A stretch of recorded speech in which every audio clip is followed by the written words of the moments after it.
रखे आगे। उत्तर प्रदेश के जनपद हापुड़ से बड़ी खबर सामने आ रही है, जहां एक संप्रदाय के शमशान में अपनी मां की कब्र पर फातिहा पढ़ने पहुंचे युवक द्वारा अपनी मां के साथ साथ 3 कब्रों को खुला देख ग्रामीणों को सूचना दी गई तथा भारी संख्या में ग्रामीण मौके पर पहुंच गए और पुलिस को सूचना दी, जिसके बाद सूचना पर मौके पर पहुंची पुलिस वैधानिक कार्रवाई में जुट गई। आपको बता दें कि जनपद हापुड़ के पिलखुआ कोतवाली क्षेत्र के ग्राम डोहरे स्थित शमशान में जब एक युवक 3 माह पूर्व मृत्यु लोक को पहुंची अपनी मां की कब्र पर फातिहा पढ़ने पहुंचा तो उसने अपनी मां की कब्र को खुला हुआ देखा, जिसके बाद वो घबराकर ग्रामीणों के बीच पहुंच गया। तो वहीं भारी संख्या में जहां ग्रामीण कब्रिस्तान में पहुंच गए, वहीं सूचना मिलते ही पुलिस बल भी मौके पर पहुंच जांच में जुट गया। इस दौरान ग्रामीणों ने देखा कि कब्रिस्तान में एक नहीं 3 कब्रें जहां खुली पड़ी हैं, तो वहीं चौथी कब्र को भी खोलने का प्रयास किया गया। इस दौरान जहां 2 कब्र के शरीर से ऊपर का हिस्सा गायब था, तो वहीं तीसरे कब्र में दफनाए गए युवक के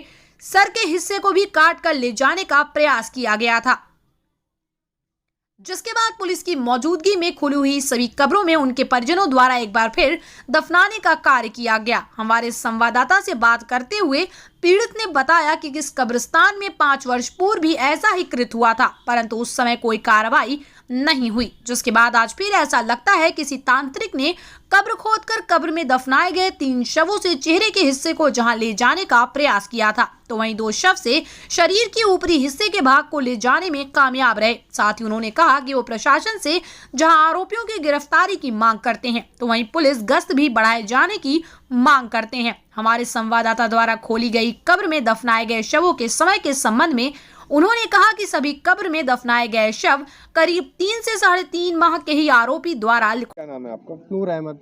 नूर अहमद जी हैं, ये कब्र खुलने का मामला सामने आया, खुली मिलने का क्या मामला है? आज सुबह जब हम यहाँ फातिहा पढ़ने के लिए आए तो सुबह वास्ता हमने देखा यहाँ पे, तो 2, 3, 4 कब्र में से देखा तो 2 के सर नहीं हैं और 2 खोद के छोड़ दिए हैं। अब से 5 साल पहले भी ऐसा वास्ता हुआ था यहाँ पर। उसके बाद पुलिस को आपने सूचना दी, क्या कार्रवाई आपने?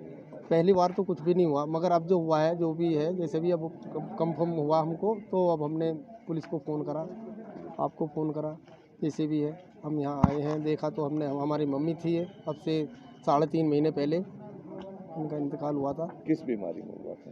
ये शुगर चल रही थी उनको। अच्छा। तो अब आप लोगों ने क्या किया है? कब्र को दोबारा बंद किया है, क्या किया है? दोबारा बंद करें। अब क्या कार्रवाई चाहते हैं आप लोग प्रशासन? हम कार्रवाई चाहते हैं कि मैं ऐसी घटना पता लगाए, आगे को नहीं होना चाहिए इस तरीके की।